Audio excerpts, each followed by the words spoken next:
দেখো, এখন তোমাদের ইংরেজি ক্লাস করব। হ্যাঁ, ইংরেজি গ্রামার বা স্পোকেন ইংলিশ হয় না? স্পোকেন ইংলিশ বুঝো? স্পোকেন ইংলিশ মানে ইংরেজিতে দু চারটা বাক্য বলতে পারাকে বলে স্পোকেন ইংলিশ। ঠিক আছে, এবার প্রথমে আমরা দেখছি ব্ল্যাক যেটা আছে, থিমসটাকে আমরা চেঞ্জ করে নিই। থিমসটা কি আছে? ব্ল্যাকই, হোয়াইটই থাক। পেনটা আমরা করে নিই ব্ল্যাক যেটা আছে। আমরা ইংরেজি স্পোকেন ইংরেজি করব। তাহলে ইংলিশ, এই ইংলিশ যে পড়াটা পড়বো আমরা, হুম, সেখানে ইংরেজি পড়তে গেলে দু তিনটা নিয়ম মানতে হয়। যেমন বাংলা পড়ছো তোমরা, তো বাংলাতে যদি বলে একটা গল্প পড়ো বা কবিতা পড়ো বা ছড়া পড়ো, সেটার যদি অর্থ না বুঝো, মানে অর্থ মানে কি বলতে চাইছে, তাহলে সেটা তো মজা পাবো না। যেমন একটা কথা হয়, কেউ বলছে যে আমি ভাত খাবো, ঠিক আছে, বা আমরা বললাম আজকে যে তোমরাকে আজকে ভাত খাওয়ানো হবে দুপুরে। হ্যাঁ, বলছি, আমি এখানে লিখলাম আজ তোমাদের সবজি ভাত দেয়া হবে।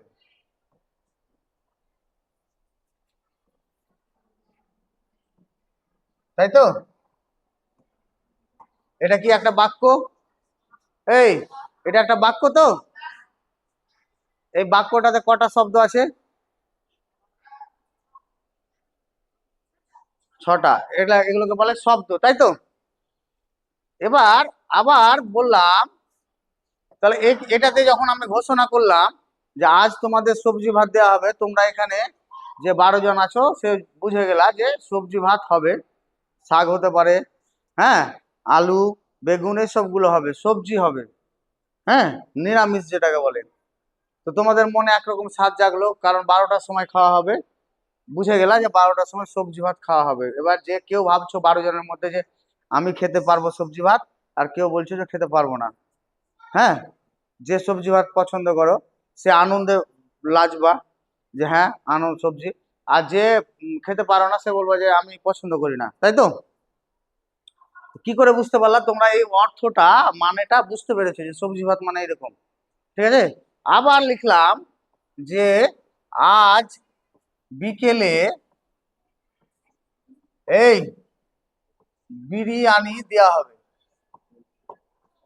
কথাটা শোনো, হবে তো? যখন বললো যে বিরিয়ানি দেওয়া হবে তখন তোমরা আনন্দে নেচে উঠলা কেন? জানো যে বিরিয়ানিটা সবজি ভাতের থেকে ভালো। এই মানেটা বুঝতে পেরেছো তো? তাহলে এখানে দুই রকম, এখানে দুই রকম কথা বলবি না। হ্যাঁ, দুই রকম দুটো লাইন লিখলাম, দুই রকম অর্থ বুঝালো। তো যে এবার যদি এই লেখাগুলো, এই বাংলাতে লেখাগুলো তুমি যদি বুঝতেই না পারতা যে বিরিয়ানি ভাতটা কেমন হবে, সবজি ভাতটা কেমন হবে, তাহলে কি তোমার মনের আনন্দ লাগতো বা পরিবর্তন হতো? হতো না। তো আমাদেরও ইংরেজি পড়তে হবে, উচ্চারণ যেমন পড়তে হবে, লাইনটা পড়বো। এখানে যেমন দুটো লাইন আছে, ইংরেজিতে হয়তো দুটো লাইন থাকলো। এখানে যেমন শব্দ আছে, নিচে 5টা শব্দ আছে, ওপরে হয়তো 7টা শব্দ আছে।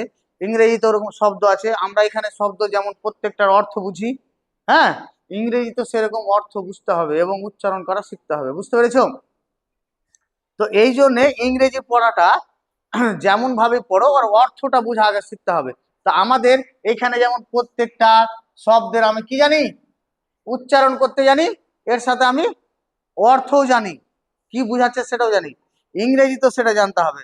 তো ইংরেজিতে জানার জন্য তোমাদের সেই রকম ভাবে, হ্যাঁ, তোমাদের সেই রকম ভাবে ইংরেজি পড়া শিখতে হবে। তো আমি একটা লাইন লিখছি, সে লাইনটা হিসাব করে তোমরা পড়বা। বুঝতে পেরেছো? ঠিক আছে, আমি লাইনটা লিখছি, যে বলবো I am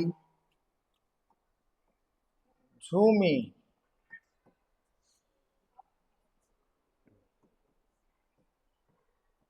Rana is a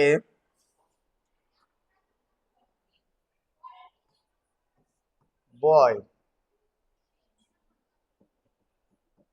He is a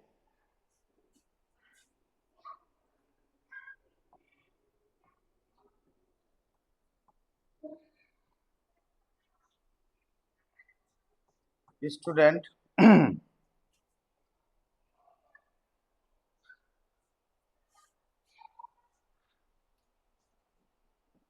They go to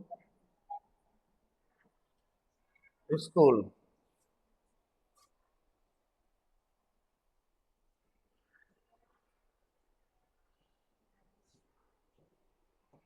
Mina is a girl.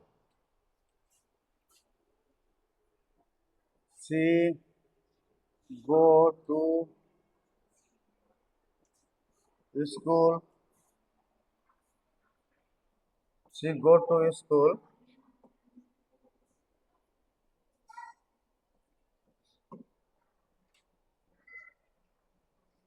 every day. ঠিক আছে, এটা কটা লাইন লিখলাম? হ্যাঁ, 3টে লাইন লিখেছি। এদিকে তাকাও, 3টে লাইনের মধ্যে শব্দ কটা আছে আর বাক্য কটা আছে বলতে পারবা?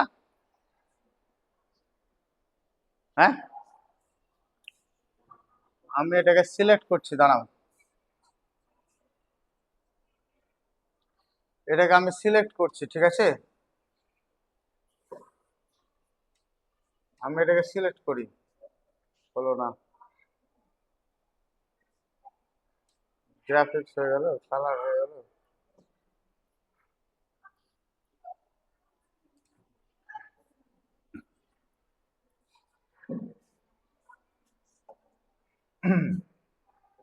যাই হোক, আমি এটাকে লিখলাম, এটাকে সিলেক্ট করলাম, আনডু করে দিলাম। শোনো, দেখো এখানে আই অ্যাম, এখানে দেখো আই অ্যাম ঝুমি, এখানে একটা বাক্য।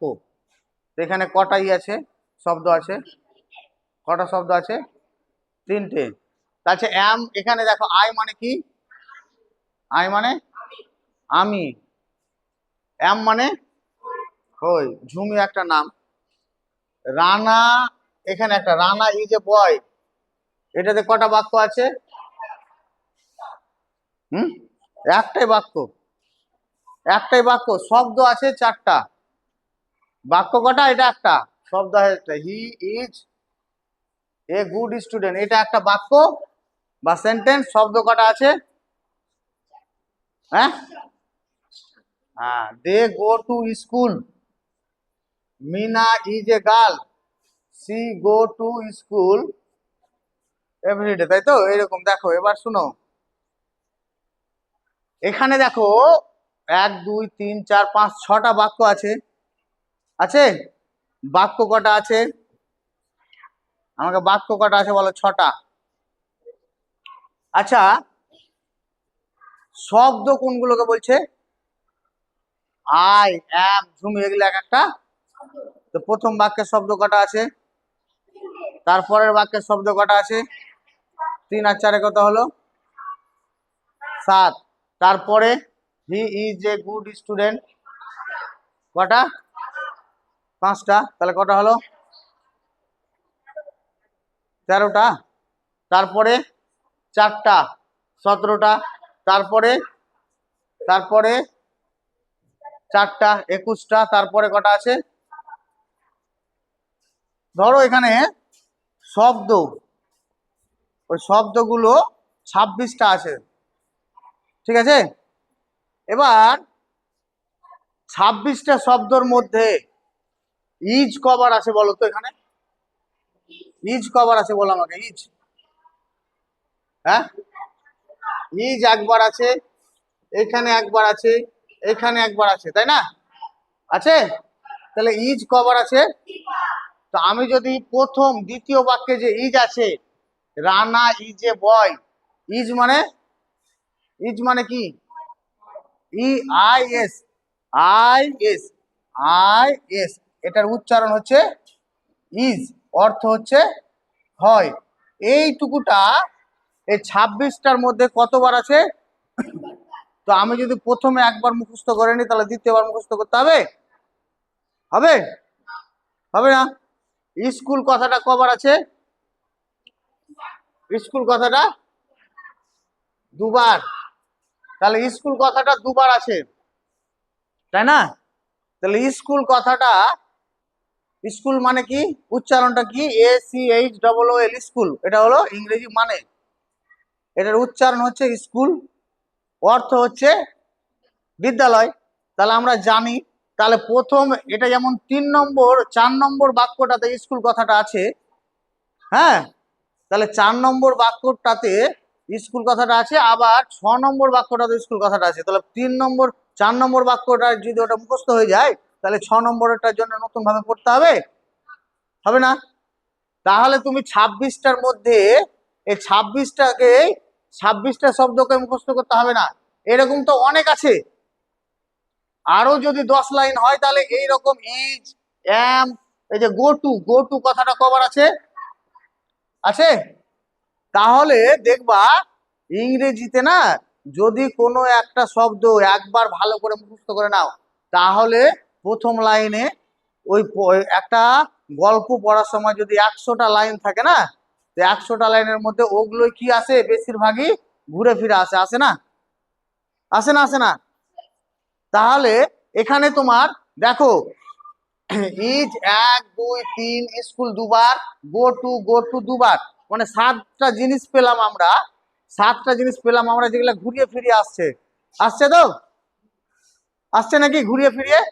তাহলে 26টার মধ্যে 7টা যদি ঘুরিয়ে ফিরিয়ে আসে, তাহলে আমাকে 19টাকে যদি ভালো করে মুখস্থ করি, তাই না? তাহলে 19টা পড়লে তো আমার 26টা পড়া হয়ে যাবে। সহজ হবে না? হবে না? কিন্তু তোমরা ওইরকম করে পড়ছো না, তোমরা শুধু একটু পড়ো যে আজকে পড়া হয়ে গেল। কারণ আজকে যে অধ্যায়টা পড়ছো ইংরেজি, আজকে যে অধ্যায়টা পড়ছো সে অধ্যায়টা আবার কালকেও আসতে পারে, পারে তো? কালকে আসতে পারে। এবং আজকে 6-এ পড়ছো ওই ইংরেজি শব্দটা, 7-এ যেও আসতে পারে, 8-এও আসতে পারে, তাই তো? যেমন আই মানে কি? আমি। তোমরা কোন ক্লাসে পড়েছো? ওই 1 2 3 4-এ পড়েছো। তাহলে আই মানে আমি, মুখস্থ হয়ে গেছে, ওটার জন্য আর পড়তে হচ্ছে? পড়তে হয় না।